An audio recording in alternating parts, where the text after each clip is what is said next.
हमारी ताकत है। जब तक आप लोग नहीं है हम कुछ नहीं है। जब तक आप लोग हमारा साथ देते रहेंगे हम आगे बढ़ते रहेंगे। ನೋಡಿದ್ವಿ ನಮ್ಗೆ ಕಣ್ಣಲ್ಲಿ ನೀರಿಲ್ಲ, ರಕ್ತ ಬರ್ತಾ ಇದೆ ಬಂಧುಗಳೇ, ರಕ್ತ ಬರ್ತಾ ಇದೆ ನಮಗೆ. ಯಾಕೆ ರಕ್ತ ಬರ್ತಾ? ಈಗ ನಮ್ ತಾಳ್ಮೆ ಬಹಳ ಆಗಿದೆ. ನಾವು ಕೂಡ ನಮಗೆ ಗಾಡಿ ಹತ್ತಿದೆ. ಪೊಲೀಸ್ ಅಧಿಕಾರಿಗಳಲ್ಲಿ ವಿನಂತಿ ಮಾಡೋದಿಷ್ಟೇ, ತಾವು ಕೂಡ ಬೇರೆ ಸಮುದಾಯ ಜೊತೆ ಯಾವ ತರ ನಡ್ಕೊಳ್ತೀರಾ ಅದೇ ತರ ಮುಸ್ಲಿಂ ಸಮುದಾಯದವರಿಗೂ ಕೂಡ ನಡ್ಕೊಳ್ಬೇಕು. ಎಲ್ಲ ಪೊಲೀಸ್ ಸ್ಟೇಷನ್ ಇಲ್ಲ, ತಹಸೀಲ್ ಆಫೀಸ್ ಅಲ್ಲಿ ಹಚ್ಚಿಬಿಡಿ ಒಂದು ಬೋರ್ಡು. ಮುಸ್ಲಿಮರಿಗೆ ಇಲ್ಲಿ ಅವಕಾಶ ಇಲ್ಲ, ಹೋರಾಟ ಮಾಡ್ಲಿಕ್ಕೆ ಅವಕಾಶ ಇಲ್ಲ. अब तक जो सुनते रहे ये हमारी शराफत थी, अब हम सुनने हुए नहीं रहेंगे। अब हम हुक्म चलाने जैसे बनेंगे और हम बोलने वाले बनेंगे। जब मुसलमानों का सैलाब समंदर की तरह उमड़ पड़ेगा तो सारे हिंदुस्तान में जो मुखालिफ हुकूमतें हैं उनको रुकने नहीं देंगे। हमारा सफर का इम्तिहान मत दो। ಹಾಗೂ ಇನ್ನಿತರ ರಾಜಕೀಯ ಪಕ್ಷದ ಹಾಗೂ ಬೇರೆ ಬೇರೆ ಸಂಘಟನೆಯ ಮುಖಂಡರೇ, social democratic party of India ಸುಮಾರು ಒಂದು ವಾರದಿಂದ ಈ ಒಂದು ಪ್ರತಿಭಟನೆ ಬಗ್ಗೆ ಪ್ಲಾನ್ ಮಾಡಿಕೊಂಡು ಒಂದು ಹೋರಾಟ ಹಮ್ಮಿಕೊಳ್ಬೇಕಂತ ಹೇಳಿ ನಾವು ಏನೇನು ಅದಕ್ಕೇನು ಪರ್ಮಿಷನ್ ಏನೇನು ಬೇಕಾಗ್ತದೆ ಅದೆಲ್ಲ ನಾವು ಮಾಡ್ಕೊಂಡು ಬಂದು, ಮತ್ತೆ ಪರ್ಮಿಷನ್ ಎಲ್ಲ ಆದ ನಂತರ ನಮ್ಗೆ ಶಾಪುರ್ ನಗರದ ವಿವಿಧ ಸಮಾಜದ ಹಾಗೂ ವಿಶೇಷವಾಗಿ ಮುಸ್ಲಿಂ ಸಮಾಜದಲ್ಲಿರ್ತಕ್ಕಂಥ ಹಲವಾರು ಸಂಘಟನೆ, ರಾಜಕೀಯ ಪಕ್ಷ ಹಾಗೂ ಇನ್ನಿತರ ಜಮಾತು ಅವರೆಲ್ಲರ ಸಮ್ಮಿಶ್ರ ಇದರಿಂದ ಅವರ ಸಹಯೋಗದಿಂದ ಇವತ್ತಿನ ದಿನ ನಾವು social democratic party of India ಏನು ಪ್ರತಿಭಟನೆ ಹಮ್ಮಿಕಿಟ್ಟಿತ್ತು ಆ ಪ್ರತಿಭಟನೆಗೆ ಎಲ್ಲ ಸಹಕಾರದಿಂದ ಇವತ್ತೊಂದು ಶಾಂತಿಯುತವಾಗಿ ನಾವು ಪ್ರತಿಭಟನೆ ಮಾಡ್ಬೇಕಂತ ಹೇಳಿ ಇಲ್ಲಿ ನಾವು ಎಲ್ಲರೂ ಸೇರಿದ್ದೇವೆ. ಬಂಧುಗಳೇ, ಈ ಒಂದು ಪ್ರತಿಭಟನೆ ಯಾಕೆ ಮಾಡ್ತಾ ಇದೀವಿ ಅಂತ ಹೇಳಿ ತಮಗೆಲ್ಲರಿಗೂ ಕೂಡ ನಾವು ಖದೀರ್ ಭಾಯ್ ಅವರು ಮಾತಾಡುವಂತ ಸಂದರ್ಭದಲ್ಲಿ ಹೇಳ್ತಾ ಇದ್ರು.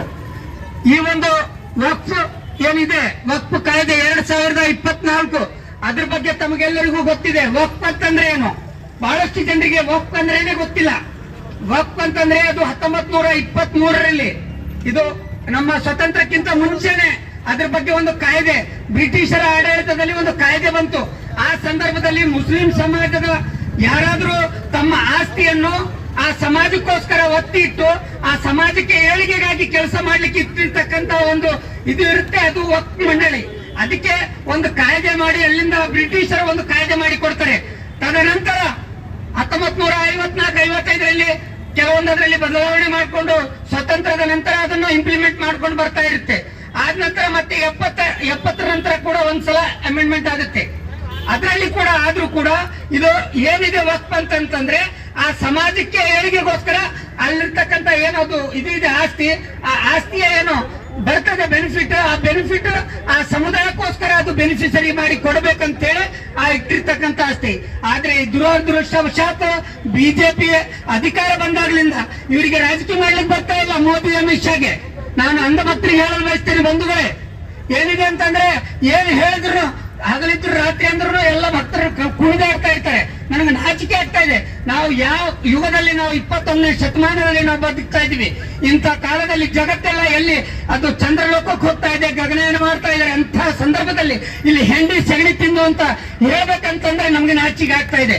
ಯಾವ ಕಾಲದಲ್ಲಿ ನಾವು ಮಾಡ್ತಾ ಇದ್ವಿ ಬಂಧುಗಳೇ. ಇವತ್ತಿನ ದಿನ ಈ ಒಂದು ನಾವು ಹೋರಾಟ ಮಾಡ್ಬೇಕಂದ್ರೆ ಪೊಲೀಸರಿಗೆ ಎಷ್ಟು ಪ್ರೆಷರ್ ಇದೆ ನೋಡ್ಕೊಳ್ಳಿ. ಯಾಕೆಂತಂದ್ರೆ ಸುಮಾರು ಒಂದು 20-30 ಜನ ಚೌಕ್ ಬಂದ್ ಮಾಡ್ಕೊಂಡು ಪ್ರತಿಭಟನೆ ಮಾಡಿದ್ದು ನಾವು ನೋಡಿದ್ವಿ, ಕಣ್ಣಾರೆ ನೋಡಿದ್ವಿ. ನಮ್ಗೆ ಕಣ್ಣಲ್ಲಿ ನೀರಿಲ್ಲ, ರಕ್ತ ಬರ್ತಾ ಇದೆ ಬಂಧುಗಳೇ, ರಕ್ತ ಬರ್ತಾ ಇದೆ ನಮಗೆ. ಯಾಕೆ ರಕ್ತ ಬರ್ತಾ ಇದೆ ಅಂತಂದ್ರೆ ನಮ್ಮ ಮೇಲೆ ಅನ್ಯಾಯ ಆಗ್ತಾ ಇದೆ. ಈ ದೇಶಕ್ಕೋಸ್ಕರ ನಮ್ಮ ಹಿರಿಯರು ತಮ್ಮ ಪ್ರಾಣ ಬಲಿ ಕೊಟ್ಟಿದ್ದಾರೆ. ಈ ದೇಶಕ್ಕೋಸ್ಕರ ನಾವು ಯಾವಾಗಲೂ ರೆಡಿ ಇದ್ದೀವಿ. ಅಂತ ಸಮುದಾಯವನ್ನು ಏನಾದರೂ ಸುಳ್ಳು ಹೇಳ್ಕೊಂಡು ನಮಗೆ ನಮ್ಮ ವಿರುದ್ಧ ಏನಾದರೂ ಹೇಳಿಕೆ ಕೊಡ್ಕೊಂಡು ಹೋಗ್ತಾ ಇರ್ತಾರೆ. ಮೊನ್ನೆ ತಾನೇ ಈ ಮಹಾರಾಷ್ಟ್ರದ ಯಾರೋ ಡೂಪ್ಲಿಕೇಟ್ ಸ್ವಾಮಿ, ಅವಾಗ ರಾಮಗಿರಿ ಮಹಾರಾಜ್ ಅಂತ ತನ್ನಷ್ಟಕ್ಕೆ ಸ್ವಾಮಿ ಅಂತ ಡಿಕ್ಲೇರ್ ಮಾಡ್ಕೊಂಡು ನಮ್ಮ ಸಮಾಜದ ಬಗ್ಗೆ, ಪ್ರವಾದಿ ಮೊಹಮ್ಮದ್ ಬಗ್ಗೆ ಅವಹೇಳನಕಾರಿ ಹೇಳಿಕೆ ಹೇಳ್ತಾನೆ. ಆ ಸಂದರ್ಭದಲ್ಲಿ ನಮ್ಮ ಸಮಾಜದ ಮುಖಂಡರು ಪ್ರತಿಭಟನೆ ಮಾಡ್ತೀವಿ ಅಂತ ಹೇಳಿ ತಮ್ಮ ಹತ್ರ ಬಂದ್ರೆ ಪೊಲೀಸ್ ಇಲಾಖೆಯವರಿಗೆ ಮೇಲಾಧಿಕಾರಿಯಿಂದ ಒಂದು ಆದೇಶ ಬರ್ತದೆ, ಇವರಿಗೆ ಪ್ರತಿಭಟನೆ ಮಾಡ್ಲಿಕ್ಕೆ ಕೊಡಬಾರ್ದು ಅಂತ ಹೇಳಿ ನಾವು ಅವಾಗಲೂ ಕೂಡ ಆ ಸಂದರ್ಭದಲ್ಲಿ ಸಹಿಸ್ಕೊಂಡು ಬಂದಿದ್ದೀವಿ. ಈಗ ನಮ್ ತಾಳ್ಮೆ ಬಹಳ ಆಗಿದೆ. ನಾವು ಕೂಡ ನಮಗೆ ಗೋಡಿ ಹತ್ತಿದೆ. ಆ ಪೊಲೀಸ್ ಅಧಿಕಾರಿಗಳಲ್ಲಿ ವಿನಂತಿ ಮಾಡೋದಿಷ್ಟೇ, ತಾವು ಕೂಡ ಬೇರೆ ಸಮುದಾಯ ಜೊತೆ ಯಾವ ತರ ನಡ್ಕೊಳ್ತೀರಾ ಅದೇ ತರ ಮುಸ್ಲಿಂ ಸಮುದಾಯದವರಿಗೂ ಕೂಡ ನಡ್ಕೊಳ್ಬೇಕು. ಇಲ್ಲ ಅಂತಂದ್ರೆ ಪೊಲೀಸ್ ಅಪ್ಲಿಕೇಶನ್ ಎಲ್ಲ ತಹಸೀಲ್ ಆಫೀಸ್ ಅಲ್ಲಿ ಹಚ್ಚಿಬಿಡಿ ಒಂದು ಬೋರ್ಡು. ಮುಸ್ಲಿಮರಿಗೆ ಇಲ್ಲಿ ಅವಕಾಶ ಇಲ್ಲ, ಹೋರಾಟ ಮಾಡ್ಲಿಕ್ಕೆ ಅವಕಾಶ ಇಲ್ಲ, ಮಾತಾಡ್ಲಿಕ್ಕೆ ಅವಕಾಶ ಇಲ್ಲ ಅಂತ ಹೇಳಿಬಿಟ್ಟು ನಾವು ಬರಲ್ಲ, ನಾವು ಎಲ್ಲಿ ಹೋಗ್ಬೇಕು ಹೋಗ್ತೀವಿ. ಆದ್ದರಿಂದ social democratic party of India ಈ ಒಂದು ಪಕ್ಷ ಯಾಕೆ ಪಕ್ಷ ಬಂದಿದೆ? Social democratic party of India ಕೇವಲ ರಾಜಕೀಯ ಮಾಡ್ಲಿಕ್ಕೆ ಬಂದಿಲ್ಲ, ನಾವು MP MLA ಆಗ್ಲಿಕ್ಕೆ ಬಂದಿಲ್ಲ ಬಂಧುಗಳೇ. ನಾವು ಯಾವುದೇ ಸಮುದಾಯ ಯಾವುದೇ ಜನಾಂಗ ಅವ್ರ ವಿರುದ್ಧ ಅನ್ಯಾಯ ಆದ್ರೆ ನಾವು ಬೀದಿಗೆ ಇಳಿದು ಹೋರಾಟ ಮಾಡುವ ಮುಖಾಂತರ ಅವರಿಗೆ ನ್ಯಾಯ ಕೊಡ್ಬೇಕಂತ ಹೇಳಿ ಬಂದಿರ್ತಕ್ಕಂಥದ್ದು. ಆದ್ದರಿಂದ ಬಂಧುಗಳೇ, ನಮ್ಗೆ ನೋವು ಆಗ್ತಾ ಇದೆ. ಈ ಒಂದು ಪ್ರತಿಭಟನೆ ನಾವು ಮಾಡ್ತಾ ಇದೀವಿ, ತಮ್ಮ ಸಹಕಾರ ಇದೆ. ಪೊಲೀಸ್ ಇಲಾಖೆಗೆ ನಾನು ಧನ್ಯವಾದ ಹೇಳ್ತೇನೆ. ಅದೇ ತರ ತಮ್ಮ ಸಹಕಾರ ನಮಗೆ ಬೇಕು. ನಾವು ಇಷ್ಟು ಜನ ಸೇರಿದ್ರು ಕೂಡ ಇಲ್ಲಿರ್ತಕ್ಕಂಥ ಯಾವುದೇ ಜನಾಂಗದವರಾಗ್ಲಿ, ಯಾವುದೇ ಪ್ರಯಾಣಿಕರಾಗ್ಲಿ, ಯಾವ ಊರಿಗೆ ಹೋಗ್ತಕ್ಕಂಥ ಜನರಾಗ್ಲಿ, ಯಾರಿಗೂ ಕೂಡ ಒಂಚೂರು ನಾವು ತ್ರಾಸ ಕೊಡಲಾರ್ದಂಗೆ ನಮ್ಮ ಜಾಗದಾಗ ನಾವು ಕೂತ್ಕೊಂಡು ಸರ್ಕಾರದ ವಿರುದ್ಧ ಘೋಷಣೆಯನ್ನು ಕೂಗ್ತಾ ಇದೀವಿ. ಯಾಕೆ ಘೋಷಣೆ ಕೂಗ್ಬಾರ್ದು? ಮೋದಿಗೆ ಬೈಬೋದು, ಮೋದಿ ಜಾಗದಲ್ಲಿ ನಮ್ಮ ಅಪ್ಪ ಬಂದ್ರು ಬೈಬೋದು. ಯಾಕೆ ಬೈಬಾರ್ದು? ಆ ಜಾಗದಲ್ಲಿ ಇದು ಪ್ರಜಾಪ್ರಭುತ್ವ ವ್ಯವಸ್ಥೆಯಲ್ಲಿ ಮೋದಿಗೂ ಬೈಬೋದು, ಅವ್ರ ಅಪ್ಪಗೂ ಬೈಬೋದು, ಯಾರಿಗಾದ್ರೂ ಬೈದಿಕ್ಕೇನಿಲ್ಲ. ತಪ್ಪು ಮಾಡಿದ್ರೆ ಅವರಿಗೆ ಶಿಕ್ಷೆ ಆಗ್ಬೇಕು, ಚುನಾವಣೆ ಮುಖಾಂತರ ಅವರಿಗೆ ಕಿತ್ತೆಸುವಂತ ಒಂದು ಇದು ಇದೆ, ವ್ಯವಸ್ಥೆ ಇದೆ. ಆದ್ದರಿಂದ ಬಂಧುಗಳೇ, ನಮ್ಮ ಇನ್ನು ಹಲವಾರು ಜನರು ಇಲ್ಲಿ ಬಂದಿರ್ತಕ್ಕಂಥ ಬೇರೆ ಬೇರೆ ರಾಜಕೀಯ ಪಕ್ಷದ ಮುಖಂಡರು, ಹಾಗೆ ಬೇರೆ ಬೇರೆ ಸಂಘಟನೆ ಮುಖಂಡರು ಇಲ್ಲಿ ಮಾತಾಡಲಿದ್ದಾರೆ. ತಾವು ಏನು ಇಲ್ಲಿ ಘೋಷಣೆ ಕೂಗ್ತಾರೆ, ಇನ್ನು ಒಂದು ಅರ್ಧ ತಾಸಲ್ಲಿ ನಾವು ಈ ಒಂದು ಪ್ರತಿಭಟನೆ ಆದಷ್ಟು ಬೇಗ ಮುಗಿಸುವಂತ ಪ್ರಯತ್ನ ಮಾಡ್ತೀನಿ. ಪೊಲೀಸ್ ಅಧಿಕಾರಿಗಳಲ್ಲಿ ನಾನು ವಿನಂತಿ ಮಾಡ್ಕೊಳ್ತೀನಿ, ತಾವು ನಮ್ಗೆ ಸಹಕಾರ ಕೊಟ್ಟಿದ್ದೀರಾ, ನಾವು ಶಾಂತಿಯುತವಾಗಿ ಪ್ರತಿಭಟನೆ ಮಾಡ್ತಾ ಇದೀವಿ, ತಮ್ಮ ಸಹಕಾರ ಇದೇ ತರ ಇರಲಿ ಅಂತ ಹೇಳುತ್ತಾ ನನಗೆ ಮಾತಾಡಲು ಅವಕಾಶ ಮಾಡಿಕೊಟ್ಟಿರ್ತಕ್ಕಂಥ ಎಲ್ಲರಿಗೂ ವಂದಿಸಿ ನಾನು ಮಾತಿ ವಿರಾಮ ಹೇಳ್ತೀನಿ. ಜೈ ಹಿಂದ್, ಜೈ ಕರ್ನಾಟಕ. देश में रहते हैं उस देश के नारे लगाएंगे। जिंदाबाद जिंदाबाद, हिंदुस्तान जिंदाबाद, जिंदाबाद जिंदाबाद। मेरी एक ही जवाब है, किसी और की आवाज नहीं आ रही। आप लोग तमाशा ही बनने के लिए अगर यहाँ आए तो मेरे कोई मजा ही नहीं आएगा बोलेगा। आप यहाँ पर अपना हक जताने आए, अपना हक लेने आए हैं तो आवाज लगाइए मेरे साथ। जिंदाबाद जिंदाबाद, हिंदुस्तान जिंदाबाद, जिंदाबाद जिंदाबाद, जिंदाबाद जिंदाबाद, SDPI जिंदाबाद, जिंदाबाद जिंदाबाद,